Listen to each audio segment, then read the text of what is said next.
Hi friends, ನಮಸ್ತೆ. ನಾನು Mallikarjun. Welcome to ಸ್ಪರ್ಧಾ ಕರ್ನಾಟಕ ಅಕಾಡೆಮಿ ಶಿವಮೊಗ್ಗ. ಸ್ನೇಹಿತರೆ, ನಾವು ಭಾಳ ದಿನಗಳಿಂದ ವೆಯ್ಟ್ ಮಾಡ್ತಾನೆ ಇದ್ವಿ, ನೋಟಿಫಿಕೇಶನ್ ಯಾವ ಆಗ್ತಾ ಇಲ್ಲ ಅಂತ. ಕಳೆದ 3 ವರ್ಷಗಳಿಂದ ನೋಟಿಫಿಕೇಶನ್ ಮಾಡ್ತೀವಿ ಅಂತ ಹಿಂಗೆ ಸರ್ಕಾರ ಹೇಳ್ತಾನೆ ಬರ್ತಾ ಇತ್ತು.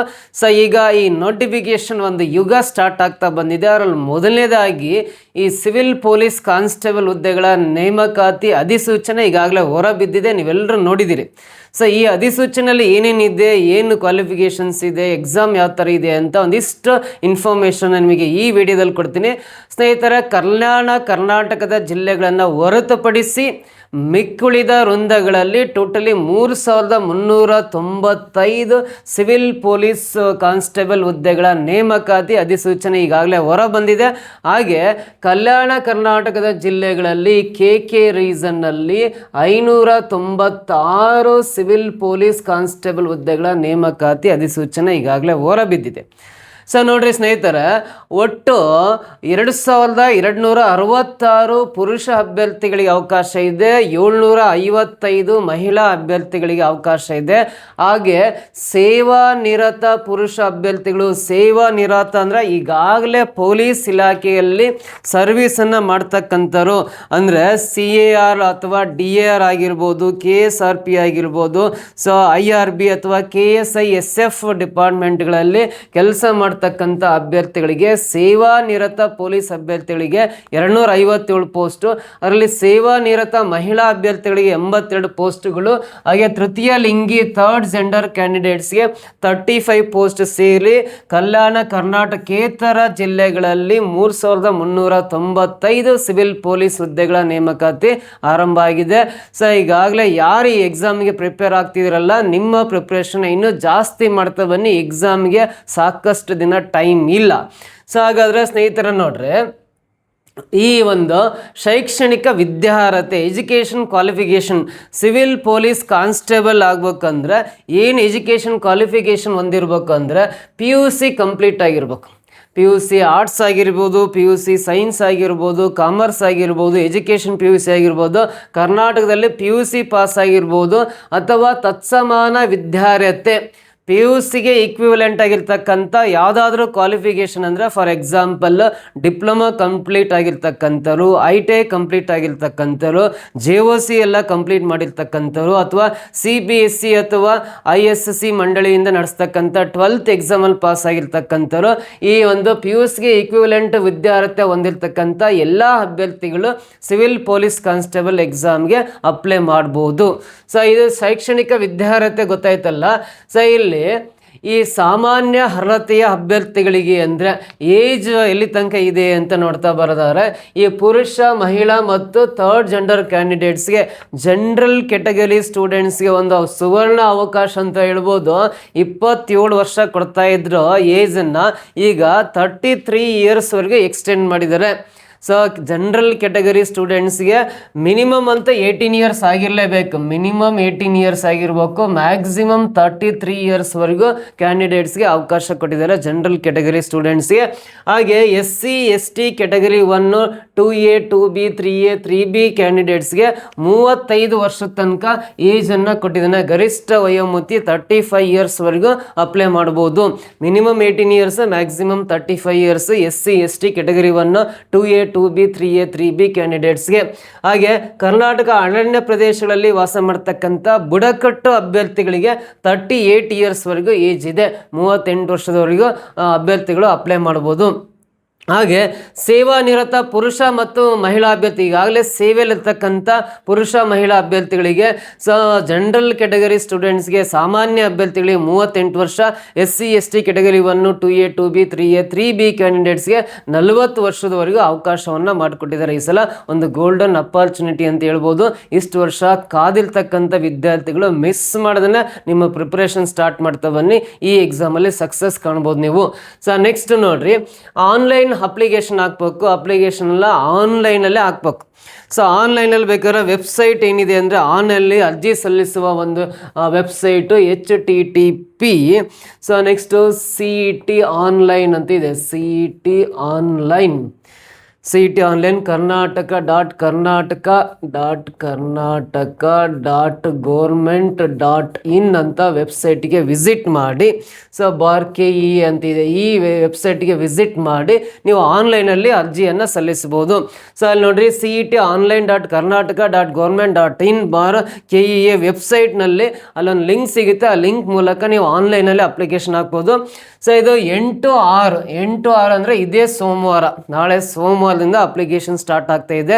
ಜೂನ್ 8ನೇ ತಾರೀಕಿಂದ ಸ್ಟಾರ್ಟ್ ಆಗಿದೆ. ಅಪ್ಲಿಕೇಶನ್ ಹಾಕ್ಲಿಕ್ಕೆ ಲಾಸ್ಟ್ ಡೇಟ್ ಅಂದರೆ ಜುಲೈ 3ನೇ ತಾರೀಕುವರೆಗೂ ಟೈಮ್ ಇದೆ.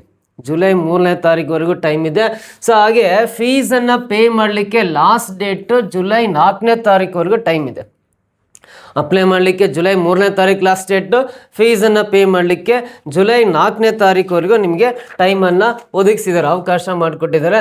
ಸೊ ಹಾಗಾದರೆ ನೋಡಿರಿ, ಇಲ್ಲಿ ಎಕ್ಸಾಮ್ ಇದೆ, ಎಕ್ಸಾಮು ಯಾವ ಥರ ಇದೆ, ಆಮೇಲೆ ಫೀಸ್ ಬಗ್ಗೆ ಹೇಳ್ಬೇಕಾಯ್ತು. So application fees, online application fees ಹೇಳೋದಾದರೆ, ಸೊ ಸಾಮಾನ್ಯ ಅರ್ಹತೆ ವಿದ್ಯಾರ್ಥಿಗಳಿಗೆ ಜನರಲ್ GMಗೆ ಅಥವಾ 2A 2B 2B 3A 3B ಕ್ಯಾಂಡಿಡೇಟ್ಸ್ಗೆ so ನಿಮಗೆ ಎಕ್ಸಾಮ್ ಅರ್ಜಿ ಶುಲ್ಕ ಎಷ್ಟಿದೆ ಅಂದರೆ 750 ರೂಪೀಸ್ ಅರ್ಜಿ ಶುಲ್ಕ ಇದೆ. ಹಾಗೆ SC ST ಕ್ಯಾಂಡಿಡೇಟ್ ಕ್ಯಾಟಗರಿ 1 ಆಗಿರ್ಬೋದು, ಹಾಗೆ ಮಾಜಿ ಸೈನಿಕರಾಗಿರ್ಬೋದು, ಎಕ್ಸ್ ಆರ್ಮಿಗಳಾಗಿರ್ಬೋದು, ಥರ್ಡ್ ಜೆಂಡರ್ ಕ್ಯಾಂಡಿಡೇಟ್ಸ್ಗೆ ಎಷ್ಟಿದೆ ಫೀಸ್ ಅಂದರೆ 500 ರೂಪೀಸ್ ಫೀಸ್ ಇದೆ.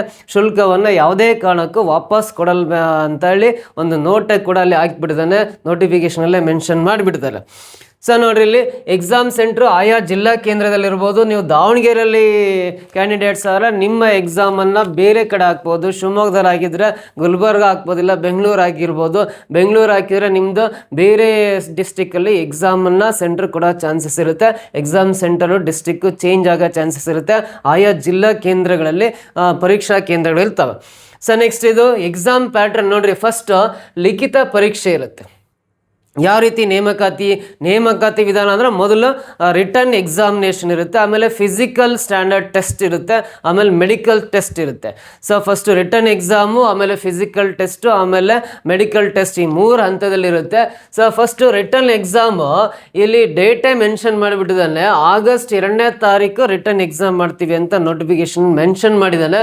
ಬೆಳಿಗ್ಗೆ 10:00ರಿಂದ 12 ಗಂಟೆ ತನಕ ಎಕ್ಸಾಮ್ ಇದೆ. ಇಲ್ಲಿ ನೋಡಿರಿ, ಲಿಖಿತ ಪರೀಕ್ಷೆ ಆಗಸ್ಟ್ 2ನೇ ತಾರೀಕು ಬೆಳಿಗ್ಗೆ 10:00ರಿಂದ 12 ಗಂಟೆಗೆ ಇರುತ್ತೆ. ಸೊ ಇದು ಪೇಪರ್ 1 ಅಥವಾ ಲಿಖಿತ ಪರೀಕ್ಷೆ ಅಂತ ಕರಿತೀವಲ್ಲ, ಸೊ ಫಸ್ಟ್ ಪೇಪರ್. ಆಮೇಲೆ ಕಡ್ಡಾಯ ಕನ್ನಡ ಅಂತ ಬೇರೆ ಮೆನ್ಷನ್ ಮಾಡಿದ್ದಾರೆ. ಕಡ್ಡಾಯ ಕನ್ನಡದ ಡೇಟ್ ಇನ್ನೂ ಮೆನ್ಷನ್ ಮಾಡಿಲ್ಲ, ನಂತರದ ದಿನಗಳಲ್ಲಿ ಡೇಟನ್ನು ಮೆನ್ಷನ್ ಮಾಡ್ತೀನಿ. ಸೊ ಕೆಲವೊಂದು ಕ್ಯಾಂಡಿಡೇಟ್ಸ್ಗೆ ಕಡ್ಡಾಯ ಕನ್ನಡ ಪತ್ರಿಕೆಯಿಂದ ವಿನಾಯಿತಿ ಕೊಡ್ತಾ ಇದ್ದಾನೆ. ಈಗಾಗಲೇ ಕಡ್ಡಾಯ ಕನ್ನಡ ಪರೀಕ್ಷೆಯಲ್ಲಿ ಉತ್ತೀರ್ಣ ಆಗಿರ್ತಕ್ಕಂಥ ಕ್ಯಾಂಡಿಡೇಟ್ಸ್ ಮತ್ತೇನು ಕಡ್ಡಾಯ ಕನ್ನಡ ಪತ್ರಿಕೆಯನ್ನು ಬರೆಯೋ ಅವಶ್ಯಕತೆ ಇಲ್ಲ. ಯಾರು ಕಡ್ಡಾಯ ಕನ್ನಡ ಪತ್ರಿಕೆಯನ್ನು ಇದುವರೆಗೂ ಪಾಸ್ ಆಗಿಲ್ವಲ್ಲ, ಅವರು ಮಾತ್ರ ಕಡ್ಡಾಯ ಕನ್ನಡ ಪತ್ರಿಕೆಯನ್ನು ಅಟೆಂಡ್ ಮಾಡಬೇಕು. ಅವ್ರ ಎಕ್ಸಾಮ್ ಡೇಟನ್ನು ನಂತರದಲ್ಲಿ ತಿಳಿಸ್ತಾನೆ. ಇಲ್ಲಿ ಲಿಖಿತ ಪರೀಕ್ಷೆ ಒಂದೇ ಪೇಪರ್ ಇರುತ್ತೆ, ಜನರಲ್ ಸ್ಟಡೀಸ್ ಅಂತ, ಬೆಳಿಗ್ಗೆ 10:00ರಿಂದ 12 ಗಂಟೆ ತನಕ ಇರುತ್ತೆ. ಸೊ ಇಲ್ಲಿ ಆಗಸ್ಟ್ 2ನೇ ತಾರೀಕು ಎಕ್ಸಾಮ್ ಡೇಟ್ ಅಂತ ಹೇಳಿದ್ದೀನಿ. ಹಾಗಾದ್ರೆ ಆ ಲಿಖಿತ ಪರೀಕ್ಷೆ ಏನಿದೆಯಲ್ಲ, ಇದರಲ್ಲಿ ಟೋಟಲಿ ಎಷ್ಟು ಮಾರ್ಕ್ಸಿಗೆ ಇರುತ್ತೆ ಅಂದರೆ 100 ಮಾರ್ಕ್ಸಿಗೆ ಇರುತ್ತೆ, 100 ಮಾರ್ಕ್ಸಿಗೆ ಇರುತ್ತೆ. ಇಲ್ಲಿ 100 ಕ್ವಶನ್ಸ್ ಇರ್ತವೆ, 100 ಕ್ವಶನ್ಸ್ ಇರ್ತವೆ, 100 ಪ್ರಶ್ನೆಗಳು, 100 ಮಾರ್ಕ್ಸ್. ಪ್ರತಿಯೊಂದು ಪ್ರಶ್ನೆಗೆ 1 ಅಂಕ ಇರುತ್ತೆ. ನಿಮಗೆ ಟೈಮ್ ಕೊಡೋದು 1.5 ಗಂಟೆ ಟೈಮ್ ಮಾತ್ರ. 90 ಮಿನಿಟ್ಸ್ ಟೈಮ್ ಡ್ಯೂರೇಷನ್ ಕೊಟ್ಟನೆ.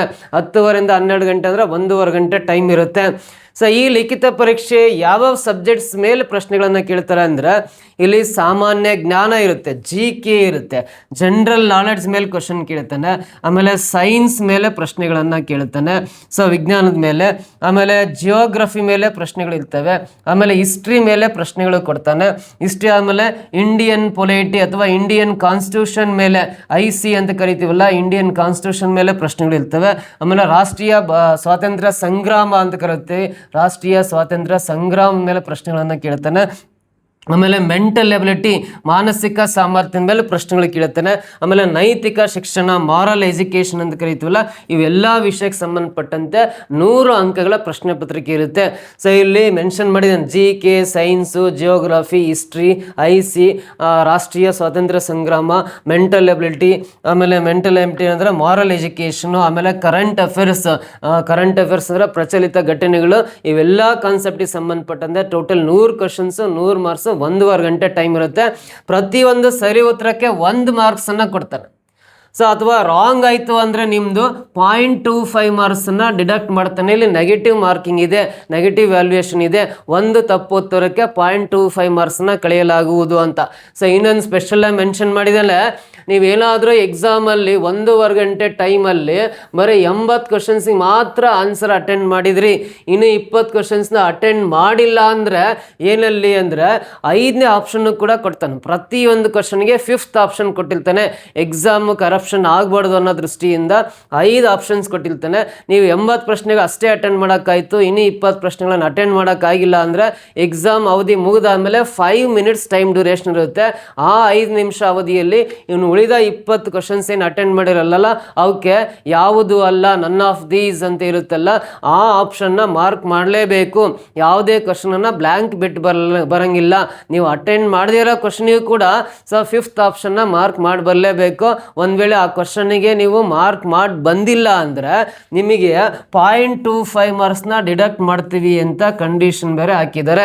5th ಆಪ್ಷನ್ನ ಹಾಕಿ ಬರಲೇಬೇಕು. ನೀವು ಆನ್ಸರ್ ಗೊತ್ತಿಲ್ಲ ಅಂದರೂ ಕೂಡ 5ನೇ ಆಪ್ಷನ್ನ ಮಾರ್ಕ್ ಮಾಡಿ ಬರಲೇಬೇಕು ಕಂಪಲ್ಸರಿ. ನೀವು ಮಾರ್ಕ್ ಮಾಡದೇ ಇದ್ದರೆ ನಿಮ್ಮ ಆನ್ಸರ್ ರಾಂಗ್ ಅಂತೇಳಿ 0.25 ಮಾರ್ಕ್ಸ್ನ ಕಳಿತೀವಿ ಅಂತ ಕೂಡ ಮೆನ್ಷನ್ ಮಾಡಿದ್ದಾನೆ. ಇದ್ರ ಬಗ್ಗೆ ಕರೆಕ್ಟಾಗಿ ತಿಳ್ಕೊಂಡು ನೀವು ಎಕ್ಸಾಮ್ಗೆ ಹೋಗ್ಬೇಕಾಗುತ್ತೆ. ಸೊ ಗೊತ್ತಾಯ್ತಾ? ನೆಕ್ಸ್ಟ್ ನೋಡ್ರಿ, ಈ ಫಿಸಿಕಲ್ ಅದು ರಿಟರ್ನ್ ಟೆಸ್ಟ್ ಆದಮೇಲೆ ಎಷ್ಟು ಪೋಸ್ಟ್ಗಳಿದಾವಲ್ಲ ಆ ಪೋಸ್ಟನ್ನು 1:5 ಕೆಟಗರಿ ವೈಸ್ ಆಗಿರ್ಬೋದು ಅಥವಾ ಅಲ್ಲಿ ಕೊಟ್ಟರೆ ರಿಸರ್ವೇಷನ್ ವೈಸ್ ಆಗಿರ್ಬೋದು 1:5 ರೇಷೋ ಪ್ರಕಾರ ಫಿಸಿಕಲ್ ಟೆಸ್ಟಿಗೆ ಸೆಲೆಕ್ಟ್ ಮಾಡ್ಕೊತಾನೆ. ರಿಟರ್ನ್ ಟೆಸ್ಟ್ ಬಂದಿರೋ ಕ್ಯಾಂಡಿಡೇಟ್ಸಲ್ಲಿ 1:5 ಅಂದರೆ ಒಂದು ಹುದ್ದೆಗೆ 5 ಅಭ್ಯರ್ಥಿಗಳ ಥರ ಫಿಸಿಕಲ್ ಟೆಸ್ಟಿಗೆ ಸೆಲೆಕ್ಟ್ ಮಾಡ್ತಾನೆ. ಸೊ ಫಿಸಿಕಲ್ ಟೆಸ್ಟ್ ನೋಡ್ರಿ ಏನಿರುತ್ತೆ ಅಂದರೆ ಕನಿಷ್ಠ ಚೆಸ್ಟು 168 ಸೆಂಟಿಮೀಟರ್ ಇರಬೇಕು. ಸೊ ಕನಿಷ್ಠ ಹೈಟು 168 ಸೆಂಟಿಮೀಟರ್ ಹೈಟ್ ಇರಲೇಬೇಕು. ಪುರುಷ ಅಭ್ಯರ್ಥಿಗಳು ಮೇಲ್ ಕ್ಯಾಂಡಿಡೇಟ್ಸು 168 ಸೆಂಟಿಮೀಟರ್ ಎತ್ತರ ಇರಬೇಕು. ಆಮೇಲೆ ಅವರ ಚೆಸ್ಟ್ ಸರ್ಕಂಫರೆನ್ಸ್ ಪೆರಿಮೀಟರ್ ಅಂತ ಕರಿತೀವಲ್ಲ, ಎದೆಯ ಸುತ್ತಳತೆ 86 ಸೆಂಟಿಮೀಟರ್ ಇರಲೇಬೇಕು. ಆಮೇಲೆ ಅದನ್ನ ಎಕ್ಸ್ಪ್ಯಾಂಡ್ ಮಾಡಿದರೆ 5 ಸೆಂಟಿಮೀಟರ್ ಎಕ್ಸ್ಟ್ರಾ ಎಕ್ಸ್ಪ್ಯಾಂಡ್ ಆಗಲೇಬೇಕು. ಮಿನಿಮಮ್ 5 ಸೆಂಟಿಮೀಟರ್ ಎಕ್ಸ್ಪ್ಯಾಂಡ್ ಆಗಲೇಬೇಕು. ಹೈಟ್ 168, ಚೆಸ್ಟ್ ಮೆಜರ್ಮೆಂಟ್ 86 ಇರಬೇಕು. 5 ಸೆಂಟಿಮೀಟರ್ ಉಬ್ಬಿಸಿದಾಗ 5 ಸೆಂಟಿಮೀಟರ್ ಅದು ಎಕ್ಸ್ಪ್ಯಾಂಡ್ ಆಗಬೇಕು ಅಂತ ಹೇಳಿದಾನೆ. ತೃತೀಯ ಮತ್ತು ಮಹಿಳಾ ಅಭ್ಯರ್ಥಿಗಳಿಗೆ, ತೃತೀಯ ಲಿಂಗಿ ಥರ್ಡ್ ಜೆಂಡರು ಮತ್ತು ಮಹಿಳಾ ಅಭ್ಯರ್ಥಿಗಳ ಹೈಟು 157 ಸೆಂಟಿಮೀಟರ್ ಹೈಟ್ ಇರಬೇಕು. ಸೊ ಆಮೇಲೆ ಕನಿಷ್ಠ ತೂಕ 45 kg ಇರಲೇಬೇಕು. 157 ಸೆಂಟಿಮೀಟರ್ ಹೈಟು ಮತ್ತು ಕನಿಷ್ಠ ಮಿನಿಮಮ್ 45 kg ತೂಕ ಹೊಂದಿದ್ರೆ ಮಹಿಳಾ ಮತ್ತು ಥರ್ಡ್ ಜೆಂಡರ್ಗೆ ಅವಕಾಶ ಇದೆ ಅಂತ. ಆಮೇಲೆ ಬುಡಕಟ್ಟು ಜನಾಂಗದ ಅಭ್ಯರ್ಥಿಗಳಿಗೆ ಕನಿಷ್ಠ ಎತ್ತರ 155 ಸೆಂಟಿಮೀಟರ್ ಇರಬೇಕು. ಎದೆ ಸುತ್ತಳತೆ 5 ಸೆಂಟಿಮೀಟರ್ಗಳ ಕನಿಷ್ಠ ವಿಸ್ತರಣೆ ಆಗಲೇಬೇಕು. ಸೊ ಅಲ್ಲಿ 75 ಸೆಂಟಿಮೀಟರ್ ಕಡಿಮೆ ಇಲ್ಲದಂತೆ, ಕಡಿಮೆ 75ಗಿಂತ ಕಡಿಮೆ ಇರೋಂಗಿಲ್ಲ ಅಂತೇಳಿದ್ದಾನೆ. ಆಮೇಲೆ ಅದರಲ್ಲಿ ಬುಡಕಟ್ಟು ಜನಾಂಗದಲ್ಲಿ ಮಹಿಳಾ ಅಭ್ಯರ್ಥಿಗಳ ಹೈಟು 150 ಸೆಂಟಿಮೀಟರ್ ಅಷ್ಟೇ ಕೊಟ್ಟಿದ್ದಾನೆ. ಸೊ ಇವೆಲ್ಲ ಅವಕಾಶಗಳಿದ್ದಾವೆ ಈ ಸಲ ನಮ್ಮ ಸ್ಪರ್ಧಾ ಕರ್ನಾಟಕ ಅಕಾಡೆಮಿಲಿ. ಆಮೇಲೆ ಫಿಸಿಕಲ್ ಟೆಸ್ಟ್ ಆದಮೇಲೆ ನಿಮ್ಮದು ಮೆಡಿಕಲ್ ಟೆಸ್ಟ್ ಇರುತ್ತೆ, ಶ್ರವಣ ಪರೀಕ್ಷೆ ಇರುತ್ತೆ, ದೃಷ್ಟಿ ಪರೀಕ್ಷೆ ಇರುತ್ತೆ, ಸಹಿಷ್ಣುತೆ ಪರೀಕ್ಷೆ ಅಂತ ಕಲಿತೀವಲ್ಲ, ಇದು ಫಿಸಿಕಲ್ ಎಂಡ್ಯೂರೆನ್ಸ್ ಟೆಸ್ಟ್ ಆದಮೇಲೆ ನಿಮಗೆ ಶ್ರವಣ ಪರೀಕ್ಷೆ ಇರುತ್ತೆ, ಶ್ರವಣ ಶಕ್ತಿ ಪರೀಕ್ಷೆ. ಆಮೇಲೆ ವೈದ್ಯಕೀಯ ಅಂದರೆ ಮೆಡಿಕಲ್ ಟೆಸ್ಟಲ್ಲಿ ಇಯರಿಂಗ್ ಆಗಿರ್ಬೋದು, ಕಣ್ಣು ಮತ್ತು ಕಿವಿಗಳನ್ನು ಟೆಸ್ಟ್ ಮಾಡ್ತಾರೆ. ಸೊ ಇದು ಲಾಸ್ಟಿಗೆ ಫಿಸಿಕಲ್ ಟೆಸ್ಟು. ಇವೆಲ್ಲ ಟೆಸ್ಟ್ಗಳು ಆದಮೇಲೆ ಆಯಾ ಕೆಟಗರಿ ವೈಸ್ ಆರ್ಡರ್ ಕಾಪಿನ ಅಥವಾ ನೇಮಕಾತಿ ಒಂದು ಪ್ರಕ್ರಿಯೆ ಕಂಪ್ಲೀಟ್ ಆಗುತ್ತೆ. ಸೊ ನಿಮ್ಮ ಲೀಸ್ಟನ್ನು ಬಿಡ್ತಾನೆ. ಸೊ ನಮ್ಮ ಸ್ಪರ್ಧಾ ಕರ್ನಾಟಕ ಅಕಾಡೆಮಿಯಲ್ಲಿ ಈ ಒಂದು ಪೊಲೀಸ್ ಕಾನ್ಸ್ಟೇಬಲ್ ಪರೀಕ್ಷೆಗಳಿಗೆ ಸಂಬಂಧಪಟ್ಟಂತೆ ಹೊಸ ಬ್ಯಾಚ್ ಒಂದು 45 ಡೇಸ್ನ 45, ಯಾಕಂದರೆ ಎಕ್ಸಾಮ್ ಮಾಡಲಿಕ್ಕೆ ಭಾಳ ಶಾರ್ಟ್ ಟೈಮಿಂಗ್ಸ್ ಕೊಟ್ಟಿರೋದ್ರಿಂದ ಈ 45 ದಿನಗಳ ಒಂದು ಕ್ರ್ಯಾಶ್ ಕೋರ್ಸನ್ನು ಪೊಲೀಸ್ ಕಾನ್ಸ್ಟೇಬಲ್ ಎಕ್ಸಾಮಲ್ಲಿ ನೀವು ಯಾವ ಥರ ಪಾಸ್ ಆಗಬೇಕು, ಯಾವ ಥರ ಕ್ವಿಕ್ಕಾಗಿ ಎಲ್ಲ ಸಬ್ಜೆಕ್ಟನ್ನು ನೀವು ಮೆಮೊರೈಸ್ ಮಾಡಬೇಕು, ಆ ಥರ 45 ಡೇಸ್ ಒಂದು ಕ್ರ್ಯಾಶ್ ಕೋರ್ಸನ್ನ ಸ್ಟಾರ್ಟ್ ಮಾಡ್ತಾ ಇದೀವಿ. ಇದೇ ಜೂನ್ 10ನೇ ತಾರೀಕಿಂದ ಹೊಸ ಬ್ಯಾಚ್ ಸ್ಟಾರ್ಟ್ ಆಗ್ತಾ ಇದೆ. ಸೊ ಯಾರೆಲ್ಲ ಪೊಲೀಸ್ ಕಾನ್ಸ್ಟೇಬಲ್ ಆಗಬೇಕು ಅಂತ ಬಯಕೆ ಇದೆಯೋ ಅಥವಾ ಒಂದು ಗುರಿ ಇದೆಯೋ, ನಿಮ್ಮ ಗುರಿಗೆ ನಮ್ಮ ಸಪೋರ್ಟ್ ಅಂದರೆ 45 ಡೇಸ್ ಕ್ಲಾಸಸ್ ಮಾಡ್ತೀವಿ. 10ನೇ ತಾರೀಕಿಂದ ಸ್ಟಾರ್ಟ್ ಆಗುತ್ತೆ. ಹೆಚ್ಚಿನ ಮಾಹಿತಿ ಬೇಕಂದ್ರೆ ಇಲ್ಲಿ ಕಾಣಿಸ್ತಕ್ಕಂಥ ಮೊಬೈಲ್ ನಂಬರ್ 9071673831 ಅಥವಾ 32ಗೆ ಕರೆ ಮಾಡಿ ನಿಮ್ಮ ಹೆಸರನ್ನು ಕೂಡಲೇ ನೋಂದಾಯಿಸಿಕೊಳ್ಳಿ. ಹೆಚ್ಚಿನ ಮಾಹಿತಿಗಾಗಿ ಇದೇ ನಂಬರಿಗೆ ಕಾಲ್ ಮಾಡಿ. Thank you so much.